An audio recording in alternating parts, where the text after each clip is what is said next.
Sejam bem-vindos ao projeto Viva Voz, idealizado e realizado pelo historiador e vereador Dalton Andrade. A gente tem como convidado hoje o professor Sérgio. Agradeço também a participação do pessoal da Câmara, que está aí nos auxiliando com relação à filmagem, a parte mais técnica, né? E a Cris, que fez todos os primeiros contatos. Sejam bem-vindos. Os alunos também aproveitem bastante dessa visão nova, né, que vai ser apresentada aí hoje para vocês. E agradeço também aos professores que liberaram os alunos para poder participar aí junto com a gente. Dalton, quer dar uma palavrinha com o pessoal? Deixa eu só passar 2 recados. Turma, a gente vai passar aí uma lista numa prancheta para que vocês preencham com o e-mail de vocês. As listas dos professores vão ser passadas ao final da palestra, por cada professor. Ok? Boa noite a todos.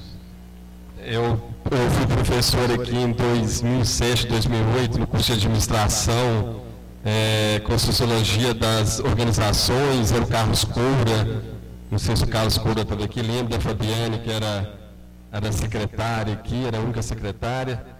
Aí lembro com boas lembranças aqui. Eu chamo Dalton Andrade, minha formação é história, meus estudos normalmente sobre o espaço, as interpretações aqui da história de Sete Lagoas.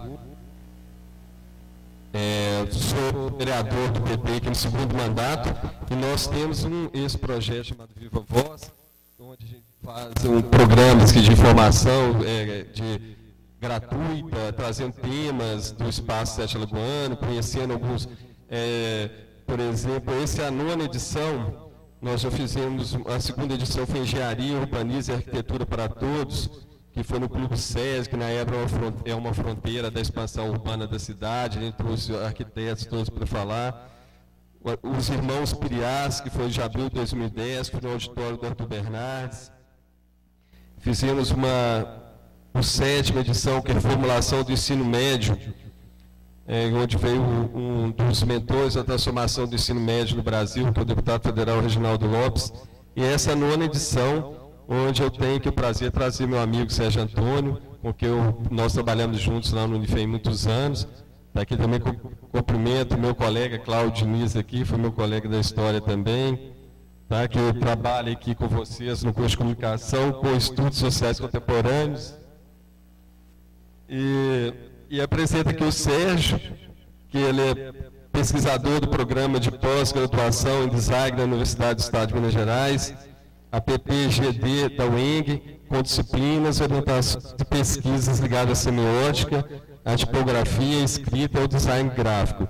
É o coordenador da linha de pesquisa grafia, estudos da escrita vinculada ao grupo design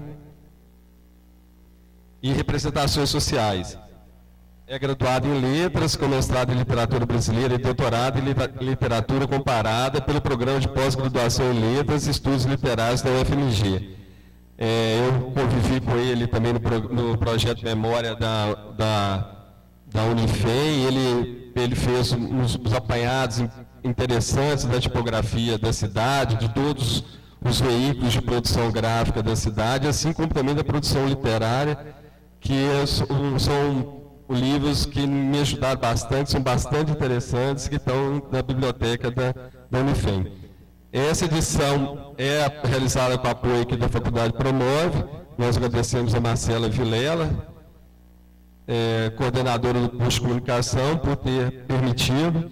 Agradecemos a presença de todos aqui, dos professores, da direção de arte, da professora Kemi Ishihara.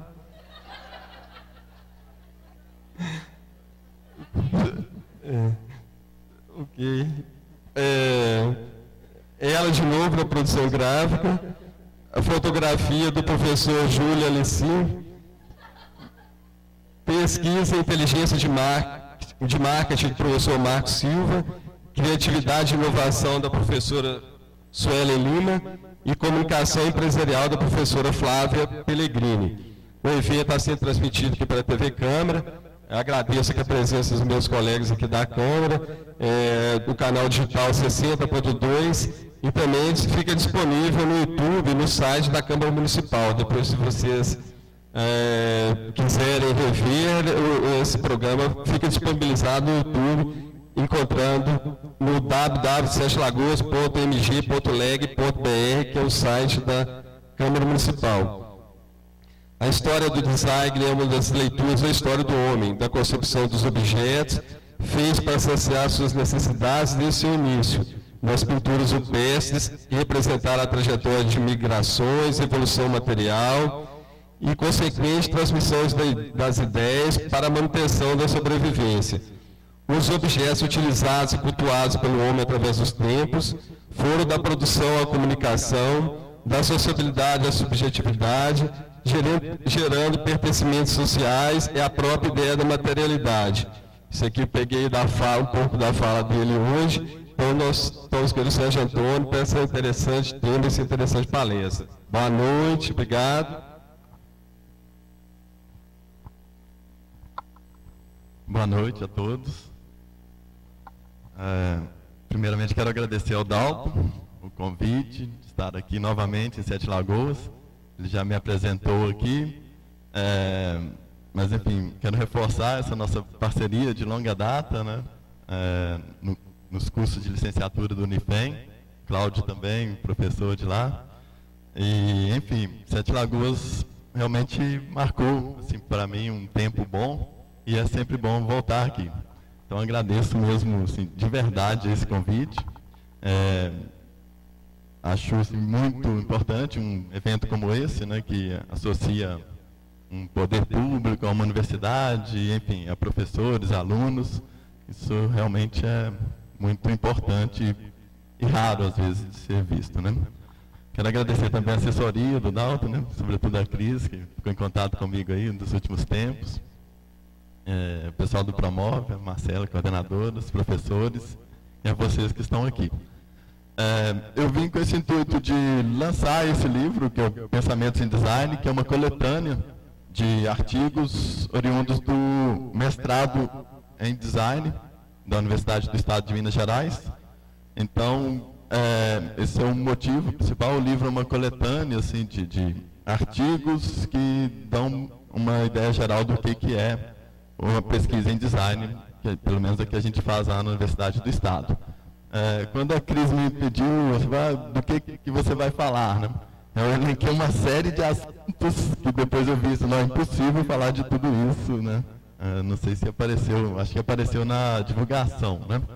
E, enfim, eu fiz uma bem voltada mesmo para situar esse lugar, que é o lugar do design, o lugar do ensino no design, sobretudo, e esse lugar que é a pós-graduação em design, que tem muito a ver, né, com o curso aqui de vocês, de comunicação, com administração também, marketing, né? É uma área transdisciplinar, interdisciplinar, digamos assim, o design. Professora Kemi, que está aqui para comprovar isso, porque ela tem o pé lá no design, no nosso mestrado, né? Então, quando eu vi, né, entrei lá no site do Promove e vi na página inicial a descrição, né, da universidade, do curso aqui, eu de fato comprovei, olha, tem muito a ver com o que hoje se chama de pensamento em design, né?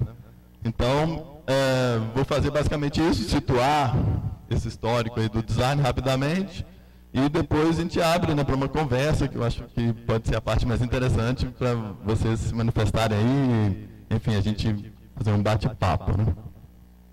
Vai passar aí para mim,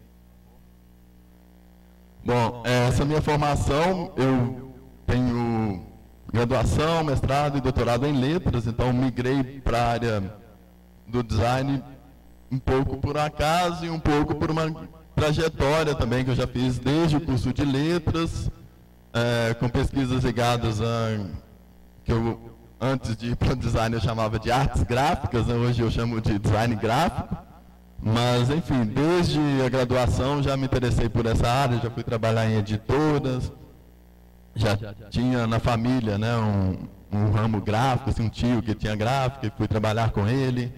E, enfim, era uma distribuidora gráfica também, que vendia tinta, papel e material gráfico em geral.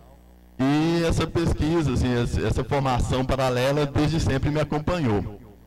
O Dalton mencionou que essa pesquisa Memória de Sete Lagoas, que para mim foi muito importante, abriu portas, inclusive. Nós fizemos um levantamento aqui das tipografias, as gráficas mesmo que ainda usavam, usam, né, o sistema inventado lá pelo Gutenberg em 1450, mais ou menos, que é uma prensa com tipos móveis e tal, que é uma tecnologia em decadência hoje, né, mas que ainda tem seus lastros, né? A tipografia não deixou de existir, claro. Então, por conta dessa formação, digamos assim, paralela, eu acabei indo para o design, embora tenha toda essa trajetória aí no curso de letras, né? O design existe desde sempre. Muitas vezes as pessoas perguntam o que é design, né? Uma palavra também que não foi traduzida, às vezes foi traduzida por desenho, mas não é exatamente desenho, ou não é só desenho, né? Já foi desenho industrial, já foi programação visual na própria universidade, né? Já foi comunicação visual e hoje é design. Design de produto, design gráfico, vou falar disso mais adiante, né? Mas é uma área muito interessante, muito curiosa, o Dalton recortou muito bem, né? Tem a ver com essa história da humanidade em inventar ferramentas, né? Para que a vida fosse possível, para que a vida avançasse. Então, essa ideia do artefato, essa ideia da ferramenta, né, que está lá nos primórdios da humanidade, de alguma forma tem a ver com o que hoje a gente chama de design, né? Então, eu fiz alguns recortes, na verdade, de um livro desse Marcos Doma, que é um professor da Universidade Federal do Rio de Janeiro. Ele é coordenador de um núcleo de estudos do objeto. E aí esse livro se chama Experiência Material, no fim tem a referência dele. Eu fiz alguns recortes para a gente lendo e para a gente situando, assim, como que são momentos... eu recortei 3 passagens assim, do design. Um design que é esse da ferramenta, né, que logicamente não se chamava design, mas que tem a ver com isso, com essa experiência material, com essa experiência de o homem facilitar sua vida, né? E isso até hoje está na mente de um designer, né? Eu tenho que encontrar soluções criativas para que a vida se torne melhor, se torne mais fácil, né? Para que a cadeira seja mais confortável, para que a roupa seja um sistema, digamos assim, de proteção e de conforto e, ao mesmo tempo, simbólico e tal, como a gente vai ver adiante. Mas aí a citação diz assim, né? O homem e o artefato constituem um par inseparável. Água, comida e abrigo, em tese, deveriam resumir as necessidades básicas do homem. Rudimentares coberturas corporais, utensílios e adereços feitos com restos de ossos, somados aos registros deixados pelas pinturas rupestres, como testemunho de sua comunicação com as divindades, contam como o homem empreendeu sua migração através dos mais severos climas e tipos de terrenos em sua caminhada pela evolução material. As necessidades de subsistência e de deslocamento apresentaram os desafios necessários que motivaram o ser humano na constante busca por novas ideias na esfera da materialidade para sua sobrevivência. Então tem a ver com isso, assim, né? Todo mundo mais ou menos tem essa experiência de ter, sei lá, um canivete no bolso, né, para alguma situação, ou uma pinça, né, ou, enfim, uma tesoura. Um homem ainda guarda, de alguma forma, essa memória, assim, de uma sobrevivência. Olha, se minha casa pegar fogo, se tiver uma enchente, né, o que é que eu vou levar? Né? Provavelmente eu vou levar alguma coisa assim, um utensílio qualquer, uma ferramenta qualquer, que faça a minha vida seguir adiante, né? Então, seriam aí os primórdios do design, né?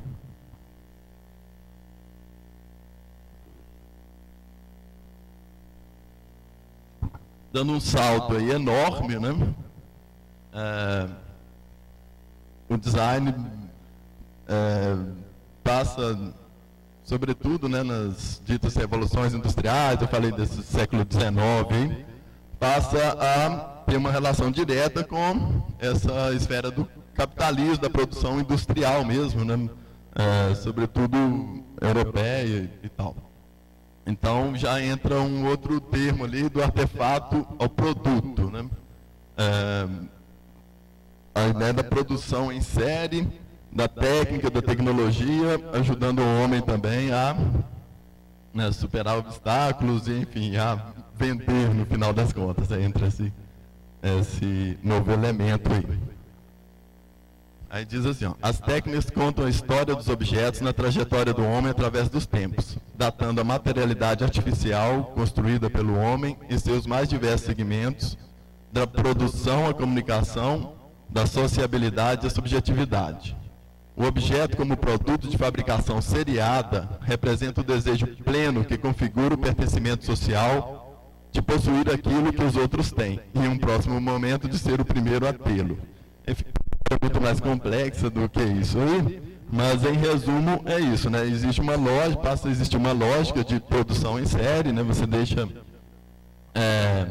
de ter apenas aqueles artífices, né? Aqueles mestres de ofício que vão fabricar os produtos, e com acesso e com tecnologias novas e equipamentos e máquinas, você passa a ter uma produção em série, né? Que de alguma forma dá margem ao surgimento desse novo modelo, né, de materialidade, digamos assim, e dá lugar a esse que seria o designer, né, que é a pessoa que vai juntar o que um artífice sabia fazer ali, sei lá, alguém que fazia uma sela para um cavalo, alguém que fazia alguma roupa em couro, alguém que fazia um utensílio doméstico e tal, de uma forma artesanal, e o designer vai entra um pouco depois, mas enfim, essa lógica começa a se configurar como alguém que vai pensar esse processo, né? Vai pensar assim, olha, que máquinas eu tenho, que materiais eu tenho, para quem que eu tenho que produzir, e como é que eu reduzo os custos dessa produção, e como é que eu faço isso se tornar algo acessível, assim, né, em produção em série e tudo. Então é uma ideia de um produto, né, uma ideia de um surgimento mesmo de um novo sistema, de uma nova forma de lidar com a produção. E o design aí vai entrar um pouco depois, assim, né, como designer mesmo, mas entra nessa ideia de uma cadeia de produção, né, como é que aí tem a ver com essa ideia do desenho mesmo, né? Como é que eu desenho um objeto para ser produzido em série, né? Não vai ter que ter todas as nuances que tem um objeto artesanal, digamos assim, né?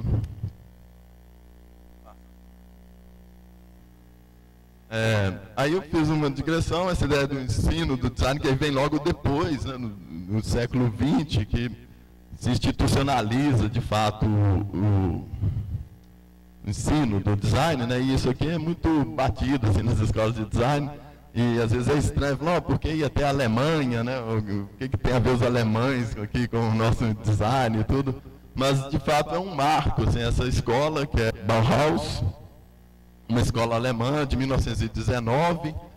Então, se vocês forem pesquisar, ou quem já ouviu, né, falar dessa escola aí, eram grandes nomes, arquitetos, artistas gráficos e artistas plásticos, né, escultores, que se associaram e tiveram essa ideia de montar um novo método, né, uma nova forma de formar esse profissional que iria trabalhar na indústria, né, associando a técnica, digamos assim, da arquitetura, né, a técnica da engenharia de produção, talvez, a criatividade dos artistas, né, a criatividade ali dos escultores e pintores, enfim.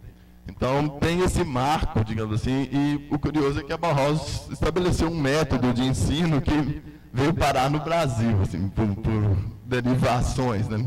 Ela é de 1919, nessa cidade de Weimar, né? Tem um nome em alemão ali, uma primeira tradução seria Casa Estatal da Construção, né, sobretudo a arquitetura de Bauhaus é muito comentada, muito falada, mas não só, né, em todas as áreas, principalmente as áreas gráficas, tem, né, são muito importantes e tem essa ideia de um marco que veio derivar assim, em modelo de ensino mesmo do design, né? Aí fala ali, ideias de todos os movimentos artísticos de vanguarda e de design foram exploradas, combinadas e aplicadas a problemas funcionais e a produção mecânica na Escola Alemã de Design Bauhaus. Ela durou de 1919 a 1933, um contexto, né, entre guerras ali e tal. O mobiliário, a arquitetura, o design de produtos e o design gráfico do século XX foram modelados pelas atividades do seu corpo docente e discente, surgindo assim uma estética do design moderno.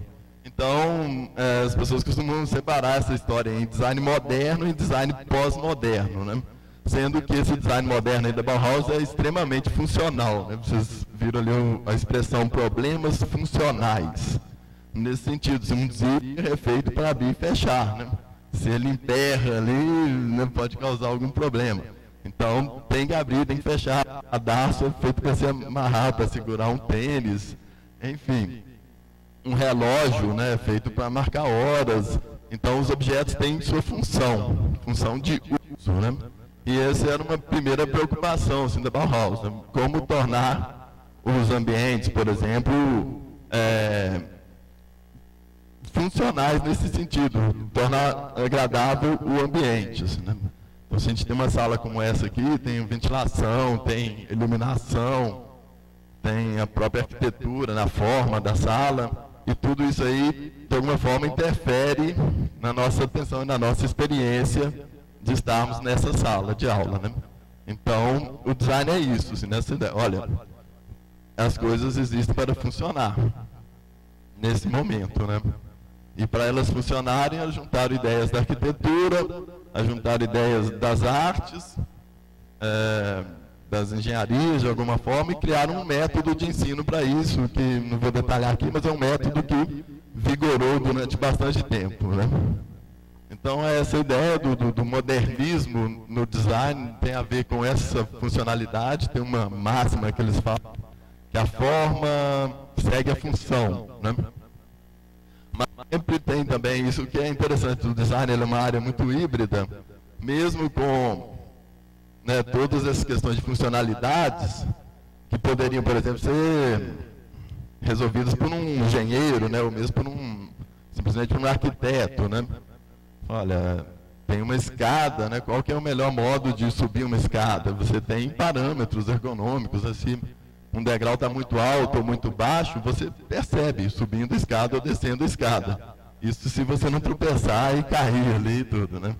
Então, para isso, não precisaria de um designer, né? Bastaria um engenheiro ter essa percepção. Aí o design é interessante que ele entra também com essa parte da forma, com o que foi chamado ali de estética, né? As coisas têm que ser também esteticamente, sei lá, agradáveis ou usáveis, digamos assim, né? Então, além de funcionar, tem que ser bonito, né? E isso aí é, de alguma forma,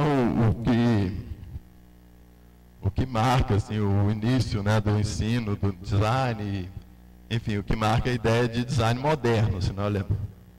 E está nos produtos, e isso é interessante, assim, porque a nossa vida, hoje nem se fala, né, mas nossa vida é sempre permeada por produtos, né, por objetos, por artefatos. Não tem ninguém aqui que não esteja de roupa, por exemplo, né? Não tem ninguém nu nessa sala. Então, só esse fato de você usar roupa já é alguma coisa do design de moda, por exemplo, né? Ou do estilismo, que é uma área, que é a mesma área, na verdade, né? E as casas, né, com a arquitetura, tem o design de ambientes, e, enfim, nós somos rodeados por objetos, né? Hoje, mais do que nunca, hoje a gente vai chegar a isso, a significação desses objetos também se altera, né? Não é exatamente a função hoje que importa, ou não é somente a função que importa, né? Hoje tem uma ideia de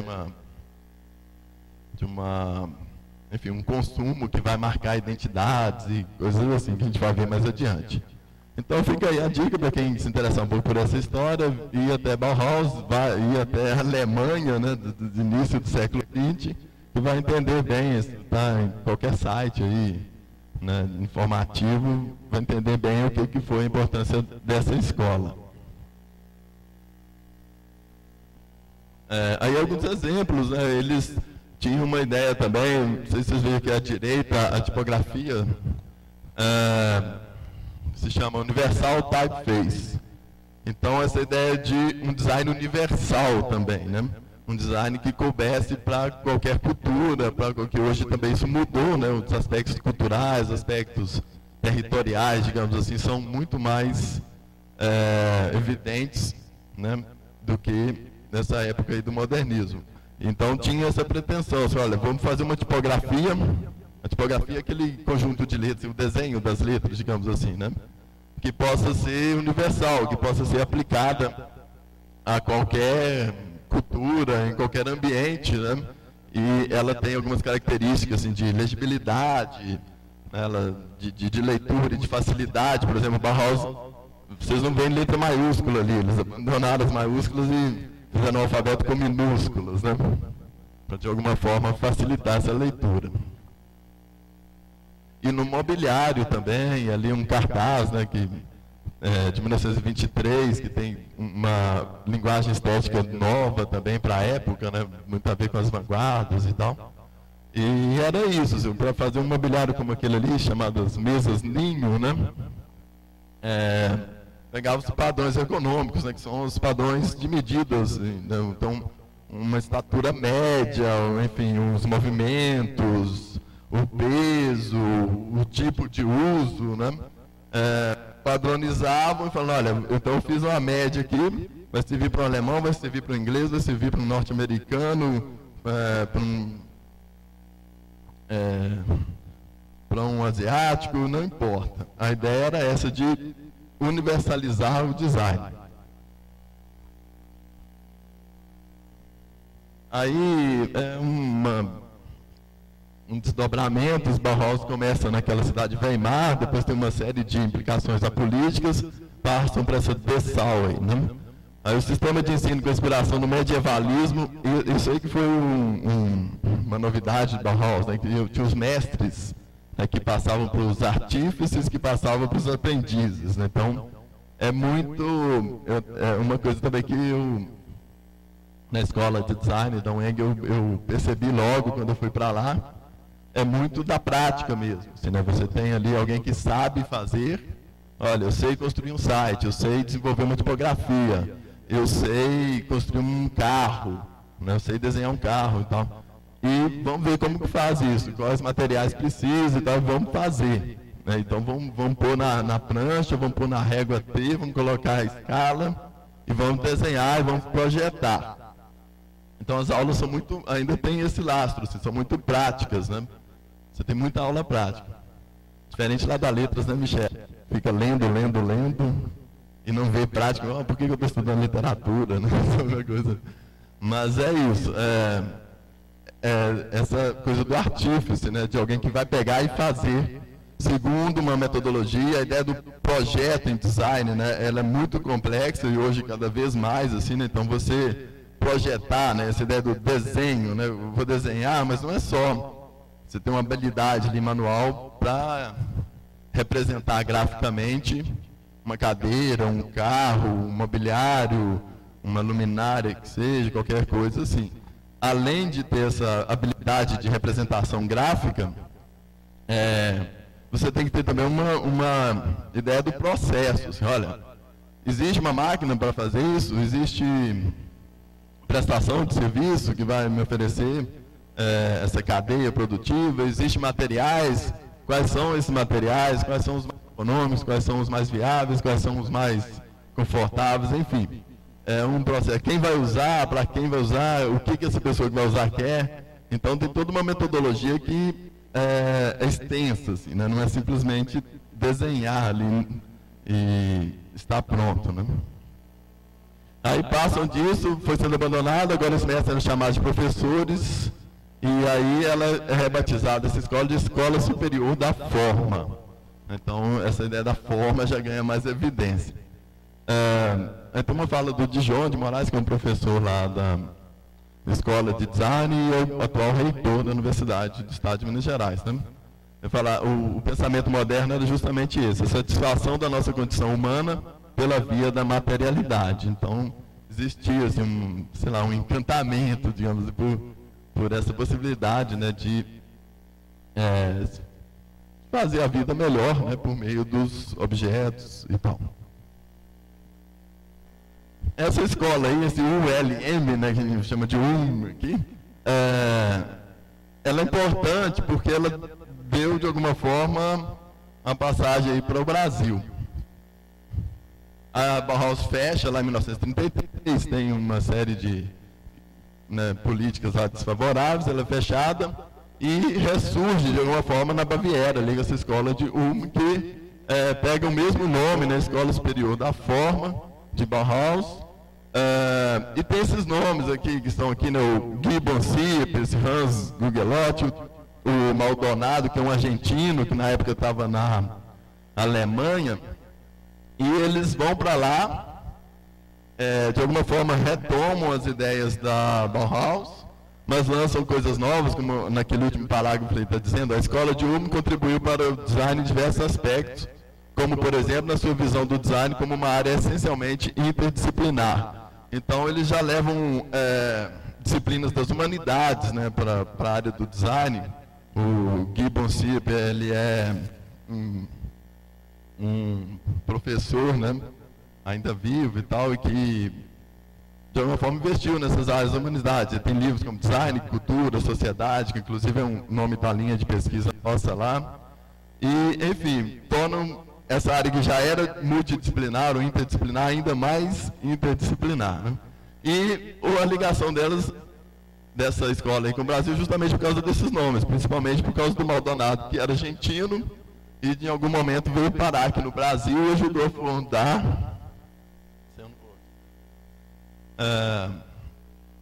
Isso aí são os produtos lá da UM, né?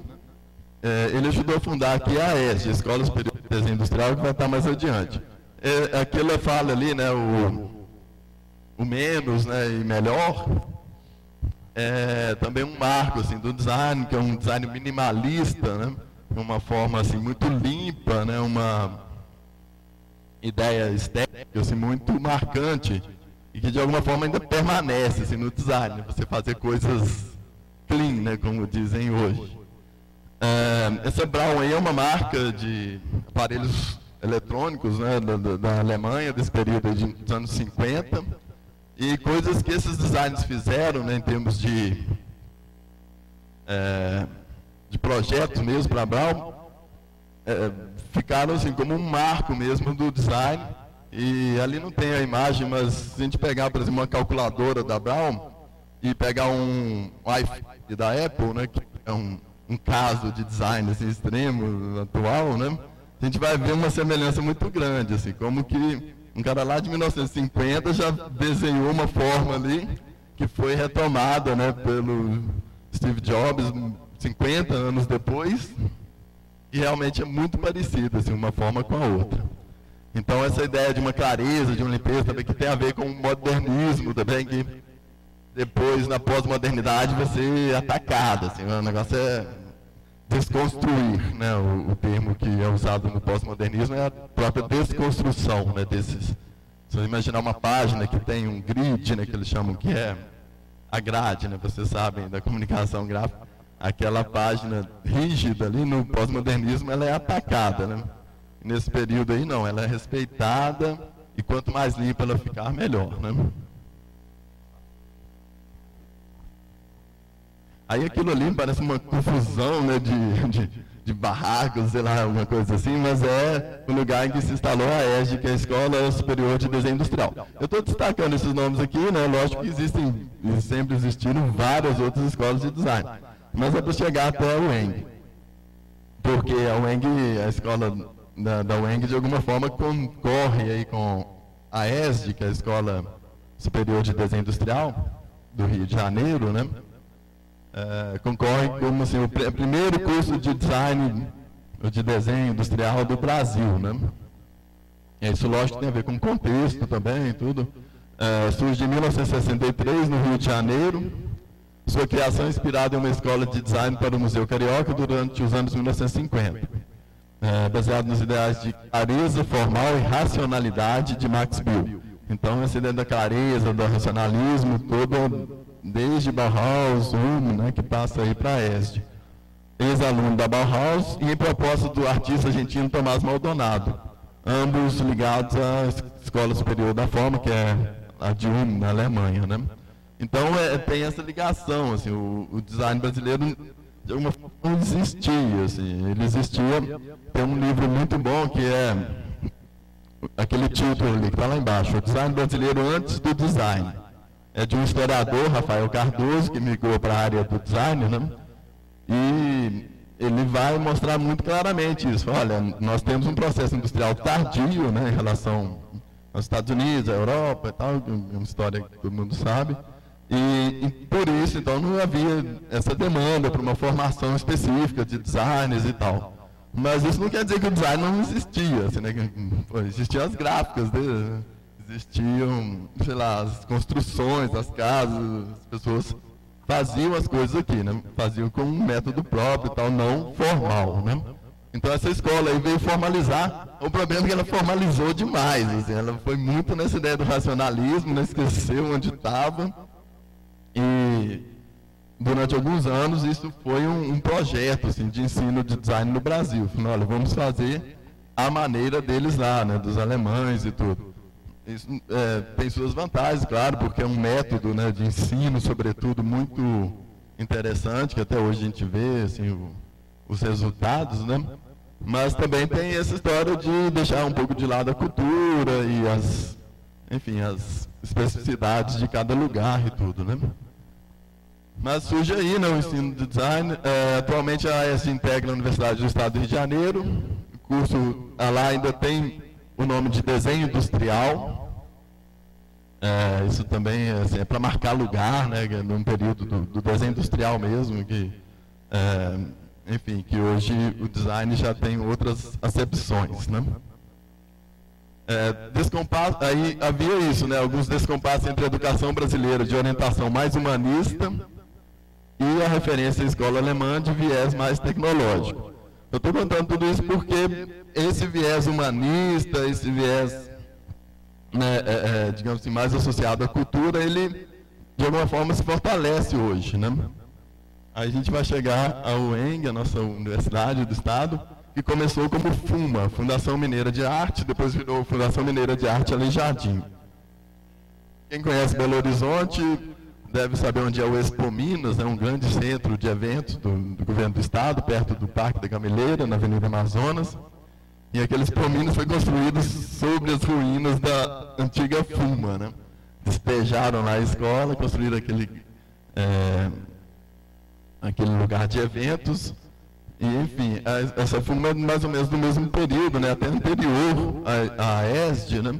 E é onde começa também esse ensino de design em Minas Gerais, né? Compõe uma Universidade Mineira de Arte.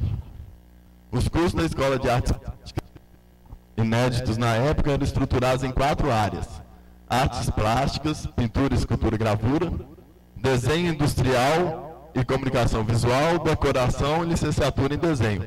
Esses nomes mudaram, mas as áreas ainda são as mesmas. E aí vocês vejam como que é híbrido, né? Tem uma área que é gravura, a outra que é comunicação visual. Então, uma formação artística, mas ao mesmo tempo, do lado ali, uma formação mais tecnológica, técnica, industrial, como é que a gente chame, né? A decoração ainda existe como design de ambiente, já foi design de interiores, e por aí afora vai. Ainda existe uma licenciatura, né, em artes visuais, a gente vai ver adiante. Pode passar. Então tem esse marco, assim, olha, é uma escola que tem mais de 50 anos, isso é pouco, né, digamos assim, mas para a nossa história aqui é muito, assim, né, tem uma trajetória importante. E ali é o prédio onde eu trabalho atualmente, na Avenida Antônio Carlos. Também vamos sair de lá, agora vamos para um lugar bacana, que é na Praça da Liberdade, compor um circuito cultural lá, está resolvido isso com o governo do estado. Vai ser num prédio tombado pelo patrimônio, um prédio modernista, que está desocupado lá, está em reforma, e a escola de design vai para lá. A UENG tem uma trajetória assim, recente, ela foi criada tem história nos anos, fim dos anos 80, início dos 90, não sei bem, e é uma universidade assim, que foi criada pegando essas fundações. Sei lá, a Fundação Mineira de Arte estava em dificuldade, vamos acampar. A Escola Guinhar, né, que é uma escola de arte tradicional lá de Belo Horizonte, que funciona num prédio bacana também, no Mangabeiras, e né, tem esse nome por causa do grande artista Alberto da Veiga Guinhar. Também foi acampada pela UENG. O Instituto de Educação, a Faculdade de Educação, né, também compôs a UENG e formaram a Universidade do Estado. Então, é uma universidade muito recente, uma universidade que hoje está passando por um projeto de expansão assim, enorme, né? O governo tem um plano que ele chama de estadualização, né? De outras escolas que estão nessa mesma condição, assim, de, sei lá, por algum problema ou por algum interesse, querem se associar ao UENG, né? Então tem o UENG no estado praticamente todo, em várias regiões do estado, né? Em várias cidades do estado tem cursos da UENG, que é uma universidade estadual pública, gratuita, com todos os problemas a gente sabe, mas ainda assim, né, é importante. Tem a história ali que ele foi criada em 1990, Fundação Mineira de Arte Aleijadinho, foi sua opção pela incorporação recém-criada à Universidade do Estado de Minas Gerais. A UENG, em Belo Horizonte, formou-se através da incorporação de tradicionais instituições de ensino conceituadas em Minas Gerais e no Brasil. O curso de Pedagogia do Instituto de Educação de Minas Gerais, a Fundação Mineira de Arte Aleijadinho e a Escola Guinhar, incorporados ao UENG. Incorporados ao UENG, as instituições passaram as seguintes denominações: Faculdade de Educação, Escola de Música, Escola de Design e Escola Guinhar. Então, ali é a Escola de Design hoje, né, só para vocês verem também como que é a estrutura assim, dos cursos. São 4 cursos: design gráfico, design de produto, design de ambientes e licenciatura em artes visuais. O gráfico é esse que eu falei, né, que já foi chamado de comunicação visual, programação visual, e hoje é design gráfico. O design de produto já foi chamado de desenho industrial, né, e passou a ser design de produto. Design de ambientes, antiga decoração, passou para design de interiores e hoje design de ambientes. Então vocês veem que esses nomes dão um leque maior, né, de atuação, assim, né? Decoração, fica muito restrita. Tem sei lá, um evento, eu vou lá fazer uma decoração para aquele evento, ou, enfim, compor um cenário para aquilo ali. Design de ambientes é muito além disso, né? Você tem possibilidades de compor ambientes externos, ambientes internos, ambientes fixos, ambientes temporários, ambientes expositivos, enfim. A atuação, o mercado é muito grande. Isso é bom por um lado, por outro é um problema, assim, porque às vezes eu pego alunos lá no 7º período e de alguma forma não sabem para onde vão. O curso é muito... Eu dou aula no curso de design gráfico, numa disciplina considerada teórica lá do curso, que é comunicação e semiótica, justamente. A semiótica é uma palavra, assim, vocês devem ter aqui, né, alguma coisa em semiótica, que causa um estranhamento. Eu falo em semiótica, já ou arrepia de medo ou de vontade de seguir, mas enfim, é o que está, assim, também hoje em voga, lá, essa ideia de um produto como um signo e tudo, né? Mas os alunos chegam no fim, às vezes, sem saber, porque aí eles passam por essas teorias todas da comunicação, passam por uma parte prática mesmo de resolução de problemas com softwares e tal, né? E passam por uma área muito ampla, assim, por exemplo, de gestão do design, né? De coisas que tem a ver muito, como eu falei aqui no início, com o que está na descrição do curso de vocês, de marketing e tal, por onde o design já anda, já caminha também. E, por outro lado, tem o audiovisual, né, tem essas novas tecnologias. Então, como fica muito aberto, né, às vezes os alunos se perdem um pouco e tudo. Mas, normalmente, o mercado é bom, assim, para esses designs. Ainda tem um problema de legislação, assim, de reconhecimento da profissão, não sei exatamente como é, mas, enfim, eu sei, por exemplo, que os arquitetos, os engenheiros acham que não precisam do design de ambientes, né? Nem precisaria existir design de ambientes, já que eu sou um arquiteto, eu resolvo os problemas que um designer resolveria, né? E assim acontece com o designer gráfico, por exemplo. Tem um termo lá que eles falam, eles chamam de micreiros, né? Os micreiros estão aí, né? Que é uma pessoa que aprendeu software aí e acha que pode fazer um serviço de design. Mas é lógico que eles sabem também que o design vai muito além disso, né? O design é alguém que vai ter uma metodologia muito rígida, vai resolver um problema de uma forma, um pensamento mais global e tudo, né? Mas, enfim, ainda tem essas dificuldades, né? O design de produto talvez tenha mais inserção assim, nas grandes empresas, por exemplo, sei lá, a Fiat, né, sempre contrata alguém lá do ENG. Vai lá para Betim trabalhar lá, para projetar carros. Né? E, enfim, as grandes empresas, né, uma empresa de iluminação, né, produz luminárias. Tem alguns objetos de design que são quase assim, objetos de fetiche. Um bom designer de produto, ele tem algum dia que desenvolver uma cadeira. E é curioso isso, né? Tem que desenvolver uma luminária e um carro. Ali onde eu estou, né, no mestrado em design, aí, até um convite a vocês aí, né, que vão se formar e, se quiserem ir lá fazer uma disciplina e, enfim, fazer um mestrado, né?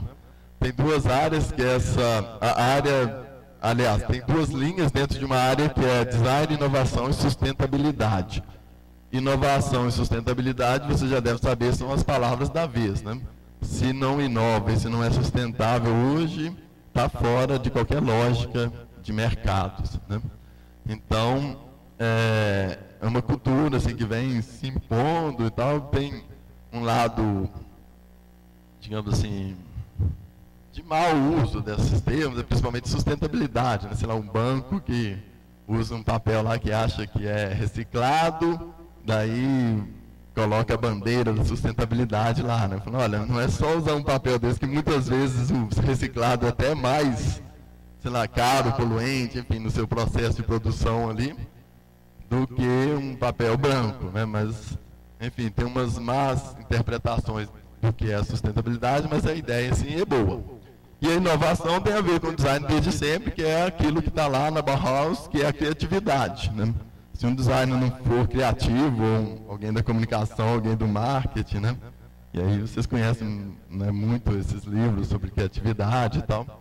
Mas se não for criativo, não inova. Né? Se não tiver ideias boas, não faz a máquina girar, digamos assim, né? Então estamos ali com design, inovação e sustentabilidade. Tem duas linhas, que é design, cultura e sociedade, que é uma linha assim, mais imaterial, entre aspas, né, mais teórica mesmo, de discussões mais voltadas para as ciências humanas, talvez. E a segunda linha, que é design, materiais, tecnologias e processos, que é um pessoal que põe a mão na massa mesmo e vai lá para os laboratórios e, enfim, que está nesse campo aí das investigações mais técnicas, produtivas e tal. Então tem a descrição das linhas ali, né? A linha Design, Cultura e Sociedade investiga as interconexões de base fenomenológica e linguística do design com a realidade social. Usaram aqueles termos fenomenológico, isso é do site, né, da UENG, e linguística, mas enfim, como que esses produtos, como que o design lida com as questões de significação, né, no fim das contas, que é onde eu vou chegar daqui a pouco. Busca a compreensão contextual da atividade de design na reprodução dos valores culturais de um território. Essa palavra território hoje também é muito falada, assim, né? A ideia de você desenvolver uma cultura local, uma economia local, né? Consumir produtos locais em detrimento de grandes redes. Isso nos países, né? Sei lá, fiz uma viagem nos Estados Unidos, eu percebi claramente isso. Eu saí de carro, viajei, sei lá, 900 milhas, 1.000 e tantos quilômetros. Aí é aquela coisa monótona, o carro é automático, um carrão de todo o tamanho. Você entra no carro e vai a 70 milhas por hora, né? Aí todos os carros vão nessa velocidade. Aí você vai parar, tem sempre as mesmas, né? McDonald's, umas outras 2 ou 3 lá, que não me lembro o nome, e sempre as mesmas. Diferente daqui, sei lá, eu venho aqui, aí tem um pão de queijo ali, aí tem o pão com linguiça na próxima, né? Você tem que pegar uma estradinha para entrar. lá não tem essa grande indústria, essas grandes redes que dominam de fato. Lógico que aqui também tem, né? Mas, ao mesmo tempo, tem essa ideia do local. Olha, não quero essa grande rede, vou ver o que tem ali de alguém que é local, que tem uma certificação e faz esse rastreamento. Não, esse produto o agricultor ali produziu, eu processei, o fulano de tal embalou e nós estamos vendendo aqui. Então, é mais ou menos essa ideia de território que está colocada, né? Códigos e símbolos presentes na representação sintética da cultura material dos diferentes grupos e estilos de vida locais e globais.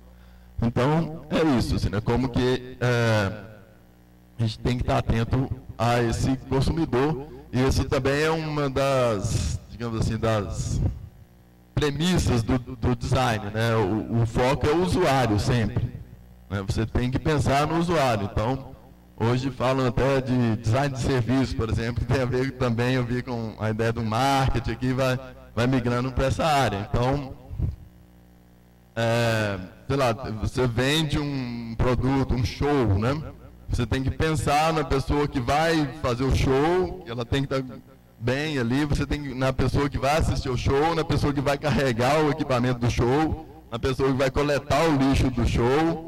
Então, alguma coisa assim que envolve serviços, né, complexos e uma cadeia. Então, o pensamento vai se tornando mais difícil, né, para a execução do design.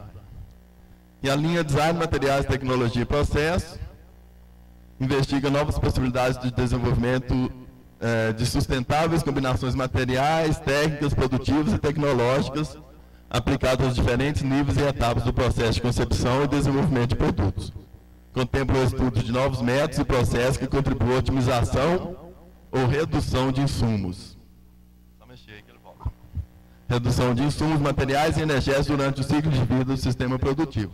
Isso é muito interessante, né? Tem um caso lá, uma professora com uma aluna de iniciação científica, de graduação, que ganhou um prêmio jovem cientista, um prêmio importantíssimo do CNPq, um prêmio nacional, porque desenvolveu um material lá de polímero, né, para ser usado por atletas. Então o atleta vai suar ali, e aí aquele suor vai ser, sei lá, revertido a uma condição térmica, eu não lembro exatamente os detalhes do projeto, mas a ideia no fim é essa, assim, né, como que um material, né, de uma roupa para um atleta vai fazer uma diferença ali. Se ele for um atleta de alta performance, por exemplo, tiver que correr uma maratona de 20 quilômetros, né, ele vai estar confortável, a temperatura do corpo dele vai estar regulada por esse material da roupa. Então, esse é o tipo de investigação, assim, né? Ou, sei lá, fazer alguma coisa com o pó do amido, por exemplo, né? Coisas assim.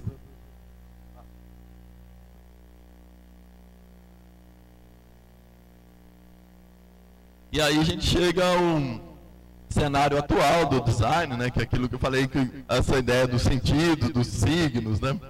Para usar um termo caro, a semiótica aqui, vai ganhando importância. Assim. Então, sei lá, desde que a China entrou no mercado, os produtos ficaram mais acessíveis, entre aspas, enfim, um universo assim, de produção, né, e consumo também cresceu enormemente. Existe uma política, né, a gente tem a impressão de que está no mundo inteiro, não deve estar, né, algum lugar deve estar resistindo a isso aí. Mas, no fim, a gente tem a percepção de que a ideia é consumir, né? E que os produtos estão mais acessíveis e tudo. E que eles foram feitos não para durar a vida inteira, né? A pessoa lá, todo mundo já ouviu mais ou menos essa fala, assim, né? De um pai, não, eu comprei uma geladeira quando eu casei. E ela tá boa até hoje, para que eu vou trocar, né? Hoje a lógica é diferente, minha geladeira estragou, minha geladeira tem 2 anos, eu vou comprar outra, para que eu vou consertar? Para que eu vou manter essa aqui que gasta mais energia? Que não me dá água gelada sem ter que abrir a porta. Então, essa lógica mudou, essa lógica dos produtos e do consumo. Né? As coisas não são mais feitas para durar, elas são feitas muito mais para significar alguma coisa. E é isso que está nesse novo momento aí do design. Por isso que entrou a ideia do sentido ali. Né? Primeiro, você tinha função muito evidente, falar, olha, as coisas têm que funcionar. Né? Depois, se associar a ideia de uma forma, As coisas têm que funcionar, mas têm que ser bonitas também, né? Agradáveis de se ver, de se usar. E depois elas têm que fazer sentido, elas têm que falar quem eu sou, né? Não basta eu estar com qualquer relógio, esse relógio tem que falar que eu fui a Miami e comprei ele lá. Então, é uma coisa que está em questão assim, para o design hoje, assim, né? Como que mudou a lógica de produção, mudou a lógica de consumo, né? O capital é o mesmo, digamos assim, mas parece que há uma intensificação disso, e essa intensificação desse sentido, né, que as coisas fazem para a gente. Tanto desse viés assim, de status, né, quanto num viés também, digamos, por exemplo, afetivo, né, de memória, sei lá. Eu vou guardar a embalagem do bombom que meu namorado me deu, ou minha namorada me deu, né, no ano passado ali. Então, esse bombom, essa embalagem, ela tem que dizer alguma coisa daquele evento e tudo, né? E essa ideia do serviço também que entrou, acho que é uma nova onda assim, do design, você desmaterializar, uma palavra que a gente fala muito hoje, né, essa ideia da imaterialidade ou desmaterialização, na verdade não é tão desmaterializada assim, o universo digital, né? Mas são discussões que estão colocadas, por exemplo, ontem eu comprei um livro na estante virtual, que é uma rede de sebos, né, digital e tudo. Eu comprei o livro lá, eu sabia que eu comprei, mas imediatamente aquele site me mandou uma mensagem por e-mail dizendo que eu tinha comprado aquele serviço. E eu fui imprimir aquela mensagem, falei, não, vou ter uma garantia, que vai que eles não me mandam esse livro, né, ou acontece alguma coisa aí nos correios, como quase sempre acontece, e esse livro não chega. Então, eu ainda tenho um lastro com essa materialidade, né, eu tenho uma impressora, eu tenho que imprimir, eu tenho que guardar aquele papel ali, por uma questão que eu suponho seja de segurança. Mas a ideia é que isso vai acabar, assim, né, você vai prestar um serviço, e aí o design que sempre se ocupou dessa parte material, né, de formatar tickets, formatar, enfim, informações em suportes físicos, digamos assim, né, começa a ter que lidar com essa outra parte. Olha, eu estou simplesmente vendendo um serviço. Então eu tenho que ter uma interface ali bacana, digital, confiável, eu tenho que ter um software de pagamento, né, seguro, e eu tenho que ter uma logística, né, de entrega e tal. E isso não é tão palpável assim quanto sei lá, essa ideia do recibo e tudo, né? Mas a gente ainda tem isso, como eu falei, do papelzinho, sei lá, vai a um show, né? Eu comprei um show pela internet também. Hoje, sei lá, você vai com um celular, tem aqueles códigos, né? Você simplesmente passa o código lá e tá feito, né? Mas como é que eu vou guardar a lembrança daquele show, né? Aquele papelzinho que fala que eu fui ao show e fui com alguém e aquilo foi memorável e tudo, né? Então, esse é o novo momento do design, essa ideia de uma desmaterialização e de uma passagem assim, para design de serviço, digamos assim, né? E é uma coisa que eu acho interessante também, essa ideia da cultura do design. É uma fala também do Dijon, que é assim: resta-nos saber o que está por detrás da concepção dos artefatos, seja na esfera popular, artística, industrial ou tecnológica, isto é, quanto de aspectos imateriais e simbólicos os produtos apresentam intrinsecamente, para o bem e para o mal. Uma vez que hoje não consideramos mais somente a produção, mas a cultura produtiva. Não mais a tecnologia, mas a cultura tecnológica, não mais o projeto, mas a cultura projetual. Que é essa ideia de uma mudança de uma mentalidade. Assim, olha, tudo bem, estão me vendendo um produto aí barato, que eu sei que vai ficar obsoleto daqui a 2 anos e tudo. Mas eu quero saber se quem fez lá é uma criança que está sendo praticamente escravizada ali, né? Naquele ambiente de produção. Então, isso é uma cultura de produção, e não é só exatamente comprar o produto, né? Eu quero rastrear. É o friboi lá, né? Eu quero saber que boi é esse. Se o Roberto Carlos come a carne mesmo ou não, não importa. Mas o boi, né, ele tem que ter um conforto para morrer, ele tem que... É verdade. Não vão matar o boi com uma machadada na cabeça. Daí que matam, né? Mas a ideia é essa, que as coisas sejam melhores, né? Sempre. E aí é isso também, essa ideia de uma cultura projetual, que de alguma forma falta aqui. Assim, a gente vê, é lógico que existem os projetos, mas a gente vê muitas vezes, sei lá, as casas que são construídas sem um arquiteto. Ah, não preciso de um arquiteto, eu mesmo tenho esbocei aqui o meu plano, o arquiteto é coisa da gente rica e tudo, né? Então, não é bem isso. Um arquiteto é uma pessoa que estudou para pensar no usuário. Ele não vai fazer uma casa para ele vai fazer uma casa para mim. Então, ele vai fazer um briefing, vai fazer uma série de croquis, vai fazer uma série de entrevistas, de propostas e projetos e tal, até chegar à materialidade da casa. E, enfim, então os arquitetos, como os designers, eles têm essa ideia de falar, vou fazer uma casa que seja, né, agradável assim, para quem está usando, para quem está vendo a casa também e tudo. Então, esses exemplos assim, que mostram que o design está aí para estabelecer essa cultura assim, projetual, falando, vamos fazer as coisas certas, para depois não ter que desmanchar, ou ter que fazer um puxado, ou coisas assim, né?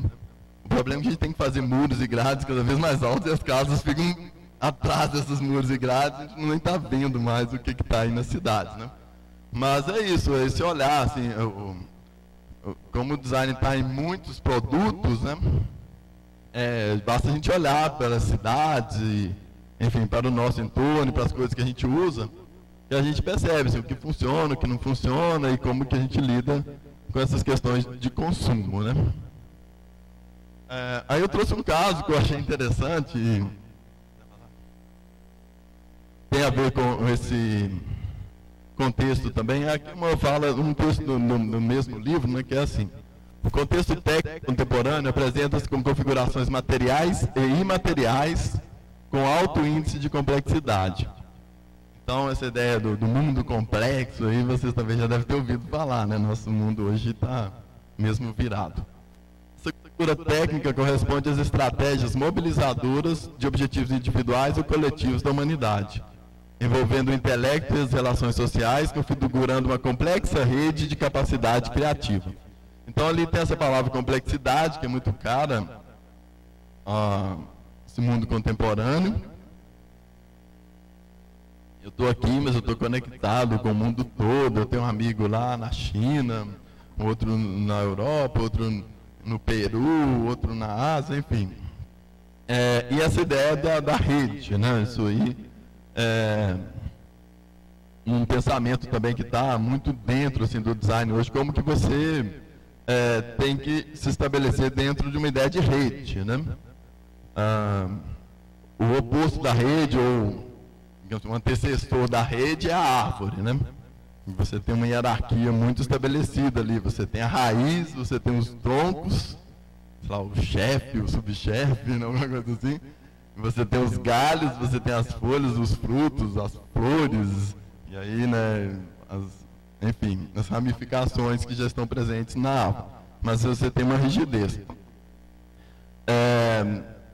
Que é um pensamento, digamos assim, que se opõe a esse pensamento de uma rede, né, que não tem, se pensar uma ideia de uma rede, uma teia, né, é muito do rizoma, lá da grama, né? A grama cresce e você não sabe onde é que está, onde é que está o tronco daquela grama. Então, essa é a ideia de rede hoje, de rede colaborativa, né? Você não vai ficar esperando um chefe te dar uma ordem para você executar só o que o chefe mandou, digamos assim, né? Você tem que se conectar aos seus colegas, conectar, e essa ideia da colaboração, né? Você pode estabelecer uma rede de colaboradores ali para projetos comuns, né? Independente de uma hierarquia, independente de uma estrutura muito rígida, assim, né?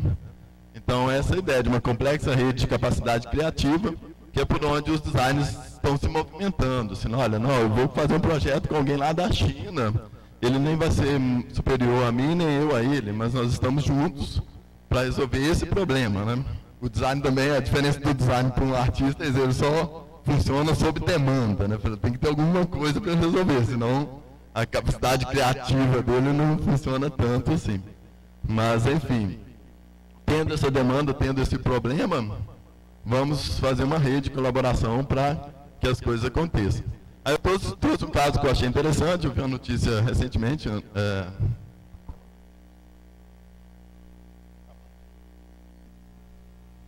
que é da cidade de Matosinhos. Infelizmente não é Matosinhos que está aqui perto da gente, é Matosinhos que está lá perto do Porto, cidade do Porto, em Portugal. Um exemplo de experiência, né, de rede colaborativa mesmo. Essa cidade, Portugal está numa crise, assim, né, devendo lá para a União Europeia e tudo, mas essa cidade, que é Matosinhos, essa região do Porto, ainda é uma região talvez melhor que Lisboa, coisas assim, né, economicamente. E lá eles lançaram essa ideia de juntar, né, a Câmara, tem um sistema administrativo um pouco diferente, a Câmara, que seria uma prefeitura, se associou a uma escola, e eu achei interessante que a ideia é recente, e tem a ver com esse movimento que o Dalton propôs, por exemplo, hoje, né? Uma Câmara que se associou, um poder público que se associou a uma escola de design que está instalada na cidade, que se associou a uma rede de empresários ou como eles chamam hoje, de empreendedores, né, para criar um espaço colaborativo comum para se candidatar a uma ideia que é da Unesco, né, que é uma entidade global, digamos assim, internacional, que é chamada Rede de Cidades Criativas. Então, a Unesco tem esse programa, olha, vamos atuar nas áreas criativas, né, design de moda, cinema, indústria cultural, né, como chamam, música, shows, gastronomia. Pega essas áreas e vamos fazer uma rede aí, né? Vamos criar um território próprio para esses empreendedores mutuamente, né, crescerem ali, desenvolver projetos comuns e estarem ligados a essas outras. Parece que já são 40 cidades, ou próximo de 40, que estão credenciadas pela Unesco para fazer essa rede de cidades criativas. Então é um caso assim, interessante, né, que é esse mesmo tipo de associação. Tem a universidade, tem uma Câmara, tem um empreendedor, por que não juntar todas essas ideias, né, para que as coisas funcionem, para alavancar e para que dê certo para todo mundo. Então ali é para que a cidade, né, fique mais agradável, boa de se usar, se experimentar, sustentável ambientalmente, economicamente, e para se ter a experiência de se viver bem num espaço projetado para isso. Bom, aí a Câmara de Matosinhos, né, aí o site lá dele diz assim, né, num português de Portugal, claro, né, o espaço urbano da chamada Quadra Marítima em Matosinhos, uma ampla área normalmente atribuída ao espaço entre a rua Álvaro Castelões e o Porto de Leixões, vai ser transformado em breve num centro urbano dedicado ao design. O projeto apresentado nesta quarta-feira pela autarquia passa pela requalificação de pelo menos 5 edifícios, que serão polos dinamizadores daquele objetivo da Câmara de Matosinhos. Então tem um objetivo que é se credenciar lá como uma cidade das redes criativas da Unesco, né? E tem esse movimento todo de requalificação de um ambiente, né, de revitalização de um espaço. A gente vê muito isso hoje, né? Tem uma série de críticas. A revitalizar sei lá, expulsar os mendigos, os moradores de rua, como fizeram lá no centro, estão fazendo agora com a Copa do Mundo, né? Vamos matar um pouco aí de morador, tirar da visão dos turistas e tal. Então isso é, de certa forma, perigoso quando a gente fala em requalificação de uma área urbana e tal, né? Que está degradada, mas o caso aqui não é isso. Tem os prédios, olha, vamos... e lá eles fazem mesmo, tem 15 milhões de euros, vamos restaurar esses prédios. Né? E esses prédios vão encampar essas empresas de jovens empreendedores, de designers, de artistas, de, enfim, pessoas da gastronomia, restaurantes de ponta e tal, para atrair turista, movimentar essa indústria chamada indústria criativa ou indústria cultural. Né? Então esse é um foco. E aí é assim, né? Chamado de Quadra Design, o projeto global realizado em parceria com a Escola Superior de Artes e Design servirá de rampa de candidatura da cidade à rede de cidades criativas da Unesco. Matosinhos já não é uma cidade vista apenas como uma terra de pescadores. É cada vez mais conhecida pela qualidade do ensino do design e pelos seus arquitetos. O quadro design é um território criativo. Daqui a um ano queremos candidatar Matosinhos ao galardão da Unesco. Então, tá vendo? Olha, existe esse ambiente de criatividade porque tem uma escola de design que está formando designers, tem arquitetos renomados na cidade, tem gastronomia, então vamos fazer isso funcionar, né, como uma indústria mesmo, como algo que vai gerar bons resultados. Aí é um campus lá da escola de design, né? E uma fala do sujeito lá da ESAD. Matosinhos tem condições para ser a capital do design. Tem um patrimônio material e um potencial de inovação e criatividade que tem conseguido criar atração. Matosinhos passará a ser um dínamo de criatividade. O que pretendemos é projetar Matosinhos no século XXI. Disse após a apresentação do projeto, que decorreu no mercado e tal. E aí ali tem a descrição da Unesco, né, para essa categoria que ela chama de indústria criativa. Design, literatura, cinema, música, artes mediáticas ou midiáticas, né? Vídeo, games, softwares, etc. Arte popular, artesanato entra, né? Tem uma atuação muito forte assim, do design com artesanato, de modo geral. Isso aqui no Brasil é muito forte também.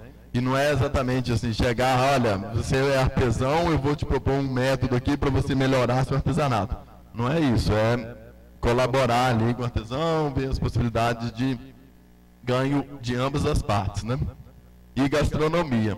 Então, o que eu gostei desse projeto, né, e gostaria de destacar como um exemplo, por causa disso. Olha, não vai deixar de ser uma cidade de pescadores, uma cidade portuária, nós não estamos expulsando ninguém do seu lugar, mas vai aproveitar essa fase, digamos assim, de formação de pessoal, né, de pessoas ligadas a essas áreas criativas, para, né, gerar recursos, para gerar renda e para fazer uma cidade funcionar melhor, né? Então, acho que isso aí resume essa fala aqui, né, de alguma forma, situa o design nesse campo da inovação, da criatividade, de algo que tem projetos, né? Isso aí é um projeto, ele não pensou isso e foi lá e executou, né? Tem uma série de etapas projetuais, né, que vão sendo muito bem definidas e muito bem cumpridas, né? E isso é o que a gente espera, né, que aconteça no campo do design sempre, assim, né, que tenha essa atuação em rede mesmo e que tenha essa força, né, para alavancar projetos inovadores e tal. Bom, acho que é isso, acho que acabou.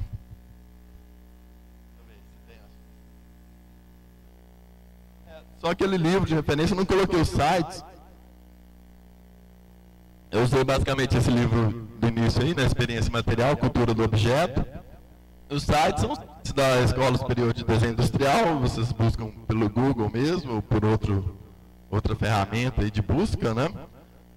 O site da própria Universidade do Estado de Minas Gerais e o site da Câmara Municipal de Matosinhos, em Portugal. Então é isso. Muito obrigado.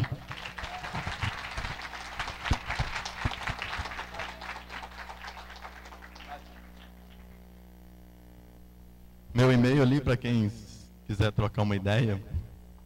E estou aberto aí a questões e conversas.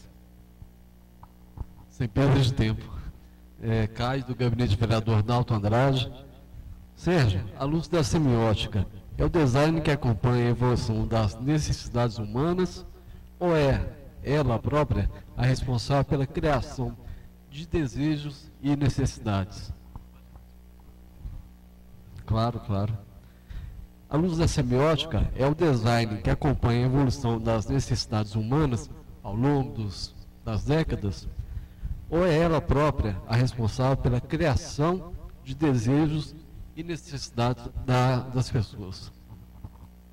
Obrigado aí pela questão. Essa pergunta é boa. Assim, né? O que move o consumo, o que move o desejo, né? Na verdade, é muito complexo. Assim, a gente sabe dessa estrutura global de produção né, e massa, e, enfim, desses aparatos tecnológicos que permitem, né, o desenvolvimento de novos produtos, assim, de uma forma muito rápida. Mas aí, usando a semiótica, onde é que está o sentido disso, né? Eu penso que os sentidos são criados pelo design e pelo próprio usuário, digamos assim, né? Você tem, lógico, assim, as questões culturais. Então, quando, né, voltando à Apple, né, quando Steve Jobs colocou um branco num computador que era todo preto, assim, ele dá uma outra significação a isso, né, porque as cores têm significação, de alguma forma, né? Mas o computador dele também não é só, assim, um branco diferente de um preto, né? É um computador, ou, sei lá, uma máquina, né? Não é só um computador hoje, que tem uma usabilidade boa. Então, acho que a gente não pode esquecer nunca isso. Assim, um bom produto, ou um produto que vai ser desejável, primeiro é aquele que vai ser bom de se usar, né? Ninguém hoje compra uma roupa assim, ditada pela moda. Às vezes ainda acontece isso, né? Mas a ideia de moda hoje é muito isso. Olha, o que me é confortável, né? O que me cai bem, assim, eu não vou me apertar aqui e tudo. Então, o sentido está no usuário sempre, para o design, assim, tem essa preocupação. É lógico que ele se vende a lógica produtiva, assim, né, para reduzir custos. Fala, não coloca o branco, deixa o preto mesmo, que é mais barato e tal. Mas o foco é sempre nesse usuário. Hoje, inclusive, tem uma coisa de co-design, ou design, tem um outro termo lá também. Aliás, criaram tantos termos para o design, assim, que beiram marketing, que beiram outras áreas, que fica até difícil de acompanhar. A cada, sei lá, ano surge uma nova metodologia, um novo nome para isso. Mas essa ideia do co-design, você vai desenvolver um projeto, um produto em parceria com os usuários. Você não vai simplesmente oferecer, você vai trazer o usuário para ele, de alguma forma, construir o projeto com você. Então, um bom produto é aquele que faz bem ao usuário, né? Tanto nessa condição de uso. Agora, a gente sabe, né, que tem toda uma construção de marcas também, de discurso, que aí a semiótica talvez entra mais fortemente, né? Que é isso, assim, uma marca que já se consolidou, né? Ela, enfim, ela diz por si, né? E tem os nichos de mercado também. Nossos mercados são divididos, né? Então, você tem um mercado de luxo aí que é impressionante. São os preços que, sei lá, relógios, carros mesmo, e outros objetos assim, de uso, né? O mesmo roupas, vestuário e mobiliário, né? Se tem uma assinatura ali, isso também é importante, uma assinatura, uma marca, né? Que diz, olha, não é de um ambiente de luxo e tal. E tem a ressignificação disso tudo, a reversão desses valores, as falsificações e as cópias, né? Enfim, é complexo. Não sei se exatamente eu respondi a sua pergunta, mas a ideia é essa, assim, o que faz, digamos assim, o que se firma no mercado, né, é aquilo que é bom de usar, né? Então não adianta nada ser um produto caro e tal, se ele não funciona, digamos assim, né? Ainda tem esse rastro da funcionalidade.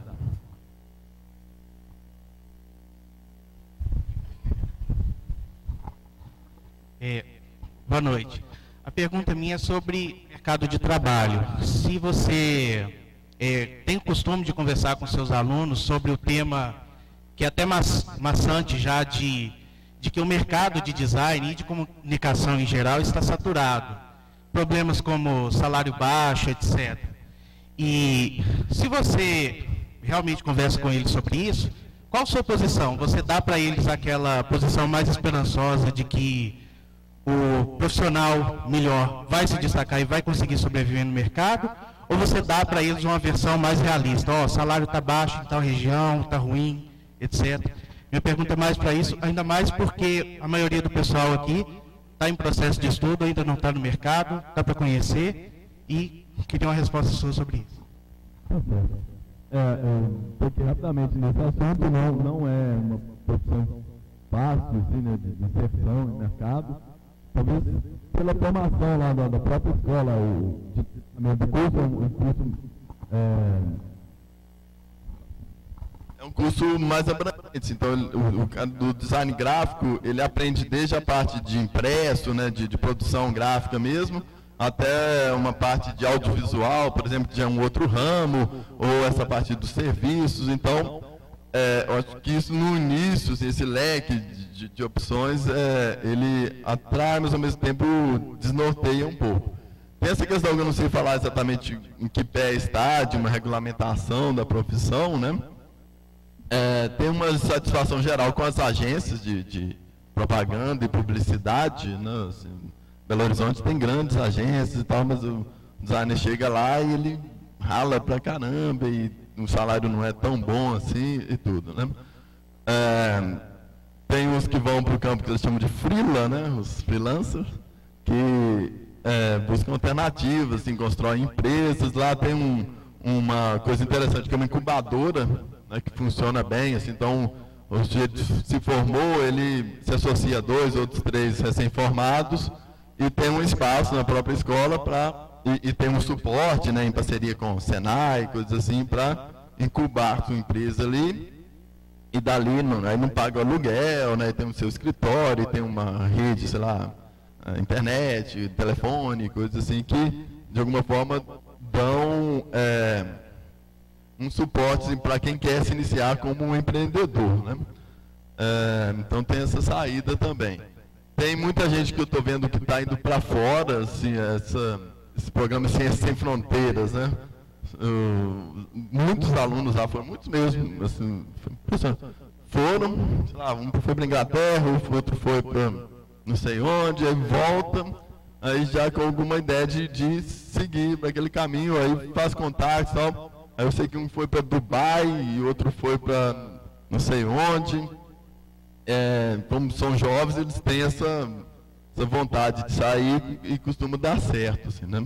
Mas para quem fica, por exemplo, em Belo Horizonte, não é de forma alguma assim, muito tranquilo, não. Mas é a realidade, assim, no geral, né, as profissões assim, são, com algumas exceções, elas são mais ou menos valorizadas, a gente sabe como é. Boa noite. Sabemos que tem vários tipos de modelos de design. Design de carro, design de casa. Quando que o aluno, ou quando que aquele que tem interesse pelo design, por exemplo, design de casa, quando que ele é designado, quando que ele é separado exclusivamente daquela área que ele quer atuar? Sim, vai depender da instituição de ensino, né?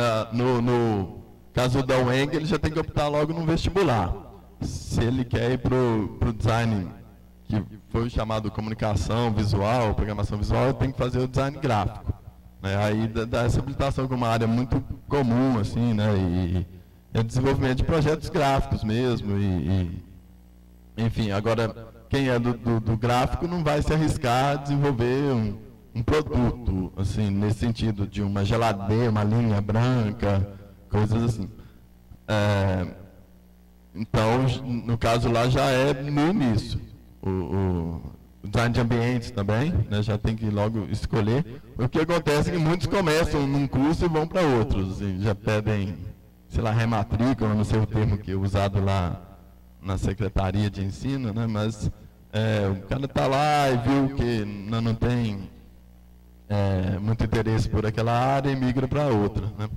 Mas é dividido, normalmente é dividido assim, o desenho industrial, né, que é esse mesmo, que as indústrias, e é curioso, lá, voltando à história do mercado de trabalho, lá, assim, encobertamente, né, na escola tem uma espécie de hierarquia, assim, em termos de valorização do profissional, né. Os do produto são os mais valorizados, porque os caras que já saem mais ou menos com um emprego, assim, na Whirlpool, que é uma grande fabricante é dona da Brastemp, da Consul, não sei o quê. Outro que vai para móveis e Itatiaias, não sei o quê, né? Do mobiliário e tudo. outros que vão para a Fiat, outros que vão para uma casa de luminárias, então, e eles parecem ter uma gama maior, assim, né? Aí depois veio o gráfico, que atua nesse mercado de agência, de comunicação mesmo e tudo, né? E hoje tem esse mercado também dos softwares, dos aplicativos, dos games, né? E tem uma turminha que manda bem demais, assim, já chega lá sabendo tudo das tecnologias e já desenvolve produtos interessantes e tal. Aí depois tem um ambiente, que é um pessoal que normalmente vai trabalhar em escritórios próprios, né?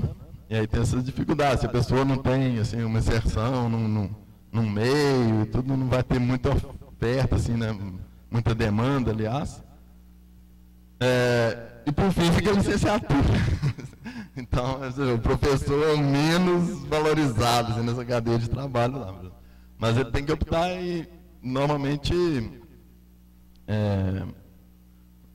quando ele já percebe que não é aquela área, ele migra para outra.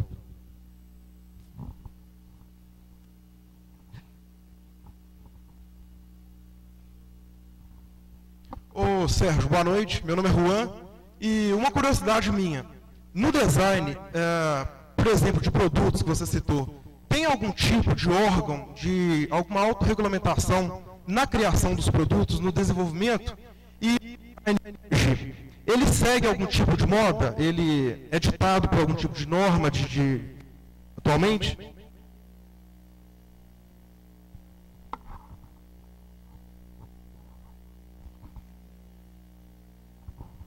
Tem coisas que não variam desde sempre, que são essas questões ligadas à ergonomia, por exemplo, né? Então, que, aliás, elas variam, mas mais lentamente.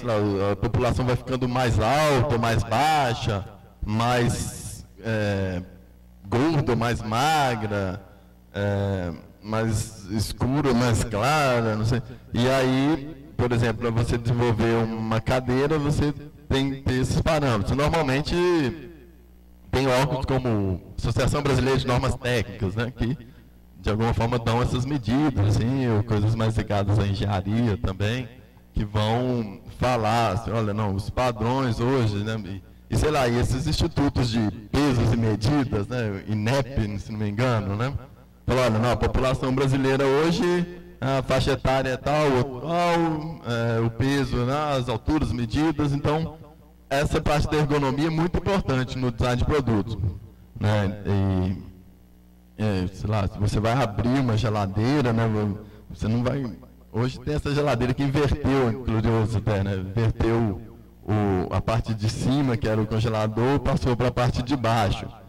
Talvez uma solução ergonômica. Você usa menos a parte de cima, né? Então ela pode ficar na parte inferior e tem uma questão de tecnologia também, da circulação do ar ali, eu não sei bem como é que.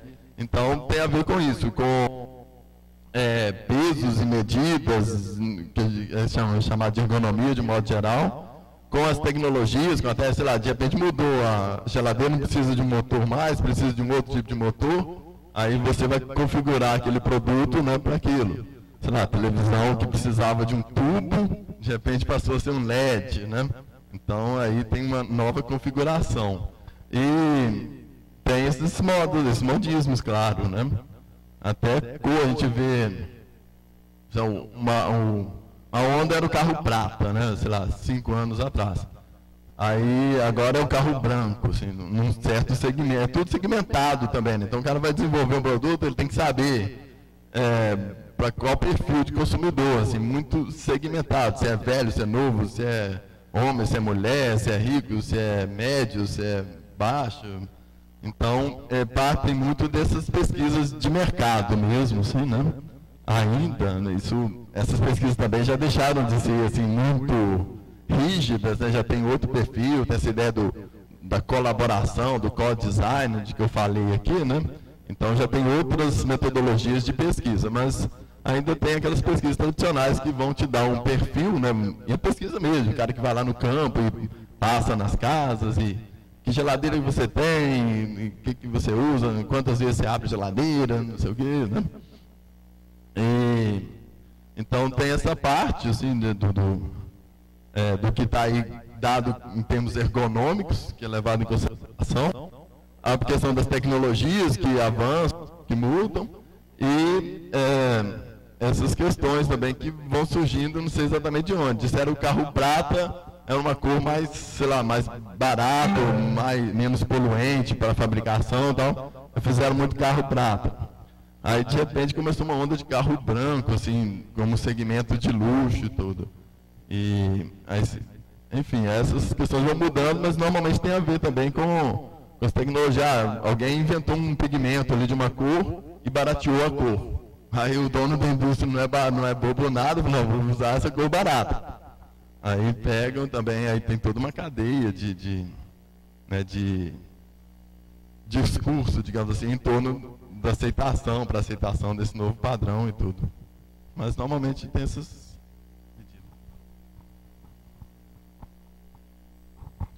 Sérgio, depois do sucesso da Apple e dessa obsessão do Steve Jobs pelo design, a gente percebeu uma certa glamorização do conceito, né? Tudo passou a ser design e o design passou a ser tudo, né? Ficou muito glamorizado assim, o design, a ponto da gente ter hoje, paradoxalmente, uma banalização do termo, né? Tudo é design, tem até designer de sobrancelha, né? Hoje você não tem mais cabeleireiro, você tem hair designer, você não tem mais joalheiro, você tem designer de joias, não tem mais estilista, tem designer de moda, né? Tudo hoje virou designer. Você acha que a gente pode chegar num ponto em que qualquer um pode se intitular designer de alguma coisa, né? E sei lá, por exemplo, o vereador Dalton Andrade é o designer de projetos legislativos, né? Até que ponto você vê assim, também essa questão da banalização do termo, de que tudo é design? Pergunta muito boa, porque tem a ver também com aquela história do mercado, né? De fato, a gente não vai chegar, esse tempo já chegamos, né? Aconteceu isso. O Steve Jobs, a Apple, de alguma forma, um marco, mas isso vem, né, de antes, talvez. Bom, a gente tem que pensar o seguinte, existe um design não formal, né? Um design que não passa pela academia, e a gente não pode negá-lo. Então, sei lá, quando a gente, nesse âmbito da tipografia, a gente anda pela cidade, a gente vê vários cartazes, né, vários anúncios, várias fachadas de estabelecimentos comerciais feitos por pintores letristas, né, que é aquele cara que aprendeu o ofício ali, ou sozinho, ou com o pai e tudo, e que faz, de alguma forma, essa função de comunicação por meio da tipografia, né. Então, e isso no nosso contexto é muito forte, assim, né? A gente chama de design não formal. Agora, se falar de design não formal, o design vernacular, né, que é aquele design do lugar ali, tem algumas pessoas que vão arrepiar os cabelos. Não, isso não é design. Que é uma defesa de um território também, que envolve justamente isso. Então, é uma situação complexa, que você não pode nem descartar isso aí, né, de alguma forma reconhecer, né, as pessoas que são formadas ali por um outro meio que não a academia, né? Mas ao mesmo tempo, esse de banalizar sobretudo o nome, né, é complexo mesmo, e não tem uma resposta para isso, porque os próprios alunos, eles enfrentam isso, assim, olha, eu vim fazer design, aí meu pai falou, mas o que é isso? Assim, né? Tem uma certa incompreensão ainda em torno da profissão. Agora, tem essa saída deles, que o design vai muito mais além do que você ir ali e fazer uma fachada. Assim, né? Você vai pensar, junto com aquele cliente ali, uma proposta, né, que vai perdurar, que vai ter uma finalidade, enfim. Então, a ideia do projeto, né, da cultura de design, como o Dijon falou ali, é que de alguma forma dá uma saída para isso, assim, né, de que o profissional de design gráfico, de produto, alguma coisa que seja, ele não é só alguém que vai simplesmente oferecer um produto material ali, né, tem essa parte intangível, né, para pegar um termo ali do livro, que também está dentro desse escopo aí da profissão, né? Mas ainda é assim uma profissão, por isso que é importante um caso como aquele ali de Matosinhos, que você vai situando e, né, vai mapeando quem são essas pessoas e como que elas podem atuar numa sociedade.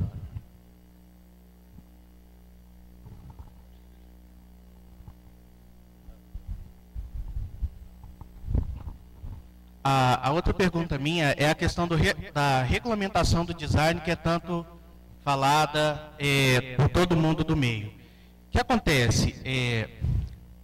O pessoal está buscando isso para que eles valorizem mais quem tem o diploma, para que seja feito um trabalho mais bem elaborado.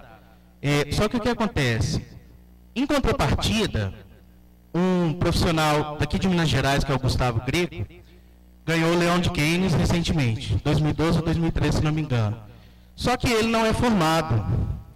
Então, a minha pergunta, colocando esses dois pontos, é que o que você acha que os designers devem fazer a partir de agora? Eles devem continuar procurando a regulamentação, devem se unir para estudarem mais, para conseguir o reconhecimento através de trabalho. O que você acha que os designers hoje devem fazer a respeito disso? Se eles devem continuar buscando a parte acadêmica, buscando o estudo de fora, se unirem, seria isso. Em relação à regulamentação em si, eu já não tenho muita informação, mas, enfim, a gente tem que pensar também, eu mostrei essa história, que é uma história muito recente, né? Se imaginar 50 anos de formação, não é nada, e uma formação em que praticamente não existia pós-graduação, né? O nosso curso aí de mestrado, dos poucos, e é uma área, por isso, né, por não ter havido ainda uma inserção na pós-graduação assim, muito forte, ela demanda pessoas de outras áreas. Por exemplo, eu fui lá para a escola de design porque ia montar um mestrado, precisava com alguém com titulação de doutorado. Aí falaram, doutor em design. Pouquíssimos no Brasil, os que tinham o título de doutorado em design já estavam em instituições federais, sobretudo, né?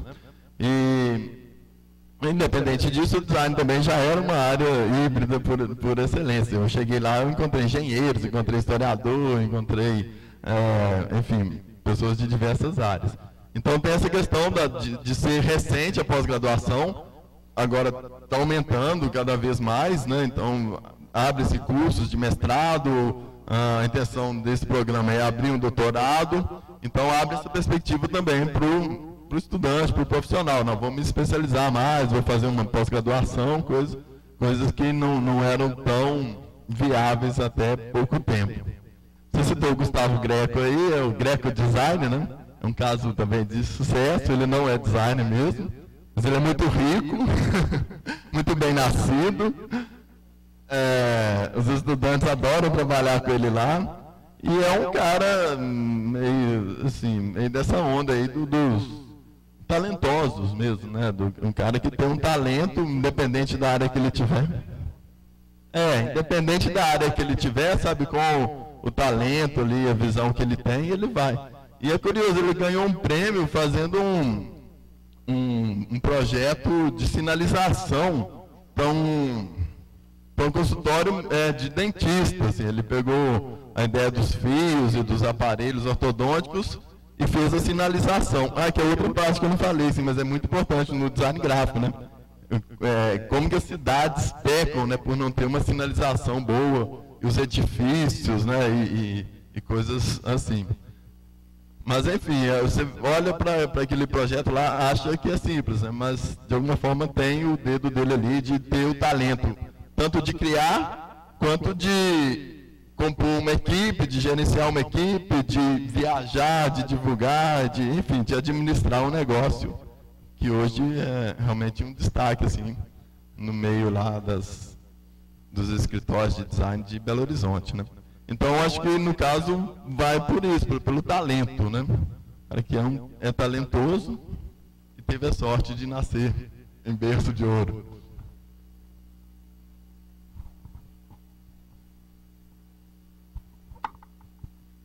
Boa noite, meu nome é Cássia. Eu queria saber assim, como que funciona o design de pontos turísticos. Porque, por exemplo, no Rio tem um designer de bolsas que ele utiliza o formato do Pão de Açúcar, né, o Cristo. E aqui em Sete Lagoas, por exemplo, se eu quisesse utilizar o formato da Serra de Santa Helena, do Cruzeiro, daquela capelinha, como que funciona isso? Isso funciona dentro dessa lógica aí do território, né, de você estar atento à cultura, e funciona como referências, assim, né? Você não vai simplesmente copiar um formato da Serra de Santa Helena e aplicá-lo num outro ambiente, né? Você vai ter aquilo ali como uma referência, enfim, vai deixar um sinal para o seu consumidor, para o seu cliente, para o seu usuário, de que ali tem algo que remete à Serra de Santa Helena, mas já vai ser outra coisa. Isso está sendo muito usado nessas tipografias da Copa do Mundo, não sei bem, mas o projeto da tipografia das Olimpíadas, né, Rio 2016. Você vê a apresentação ali do projeto, é toda a partir dos pontos naturais ou turísticos do Rio de Janeiro. Então ele pega lá as curvas do morro, lá, Dois Irmãos, pega a coisa de Copacabana, do calçamento e tudo, e mostra como que a tipografia dele saiu dali. Quer dizer, fazendo essa marca de território, de cultura. Aí é dentro de um processo mesmo de tradução, digamos assim, né? Mas é algo importante, assim, que sempre acontece.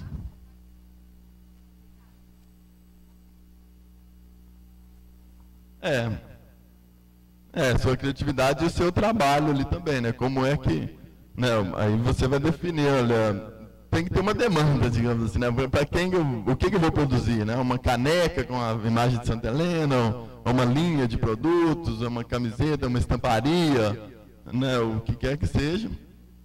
E para quem que é esse, né? Para qual ambiente de venda e coisas assim.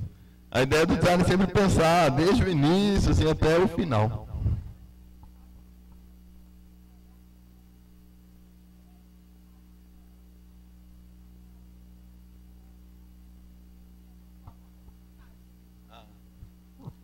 Aí essa parte de legislação eu não sei, talvez não, né? Mas sempre tem direito de imagem, você pegar uma imagem, né, que é de outra pessoa, tem essa questão ética do design, né?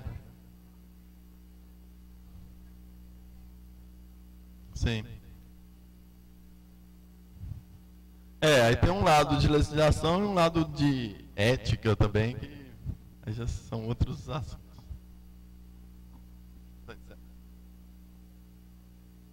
Bom, a Cris está falando em encerrar aqui.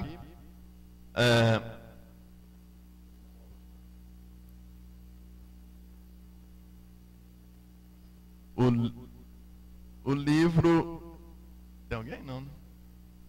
O livro é o seguinte, é um livro que foi custeado pelo programa lá de pós-graduação, pela CAPES, então eu tenho aqui alguns exemplares que são feitos mesmo para serem distribuídos, né? Infelizmente não consegui trazer o tanto assim, para dar conta de dar um para cada um, digamos assim, então a gente fez a forma de sorteio.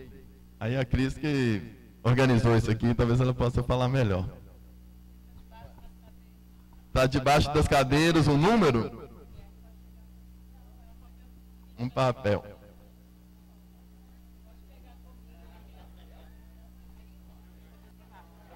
Então tá, muito obrigado, boa noite.